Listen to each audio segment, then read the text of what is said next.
feel social institutions is that while almost all of us are a part of it, very few of us take the time to understand and see where they come from.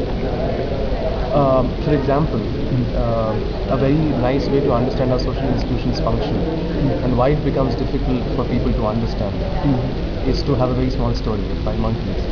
If you place 5 monkeys within a cage, place a banana on the other side, and stand there with a hose pipe, and the moment one monkey goes to fetch the banana, you spray all the others with water. What happens is eventually the monkeys come to the idea that the moment one of them goes to get the banana, they get sprayed with water, and they start attacking any monkey which tries to go to get the banana. Now you replace one of them with a fresh monkey, which has never been sprayed on by water. He'll also participate in this social act of attacking anyone who tries to get the banana, and so you keep replacing the monkeys. Eventually you'll have a set of 5 participants in this spectacle of attacking each other. When none of them have been sprayed on, none of them know why they're attacking the other monkey, but they do it simply because it's always happened. So what are the the research on making the two countries together, international laws and the national laws together, and giving them a solid background or a frame of rules and regulations? So in that eventuality, is your research here? Which is the basic thing to understand, that so far almost any international forum has tried to come up with common laws that can be imposed and implemented across different social contexts. My contention and the contention of many other social scientists is that this is a very heavy burden of proof. Very few people or very few laws are context independent, so as to be able to have functional international interactions between countries.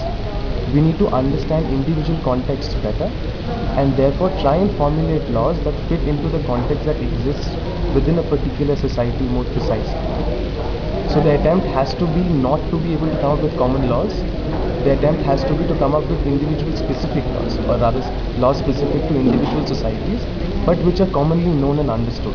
But in the international, in the cosmopolitan, when FTA is there, so you are having ASEAN countries, European Union, so there has to be certain guidelines. I'm not saying that laws, but there has to be certain guidelines which are to be fixed, regarding quality, the productivity, the cultural. Which is what we have been trying to do for the past 30 years or so.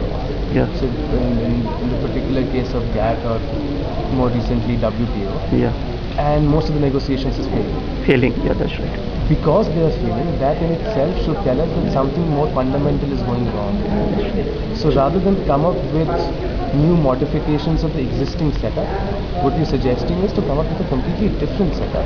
But rather than having a common legal system, that's right, or a common platform for laws, you have laws which are more contextualized. So I am trying to just make you, because you are a research scholar, are these fundamental rules, or you can frame them in such an order that it could be easier for the WTO to function smoothly? Are you in the optimistic side or pessimistic side? I'm extremely optimistic. I think that it will take a lot of time and a lot of effort, because we are more comfortable with homogeneity. We like to know that everybody is following the same system. So it will take time and effort, but I see us moving in that. Within coming couple of years, we could be arriving to certain, Probably a couple of decades. Thank you, sir.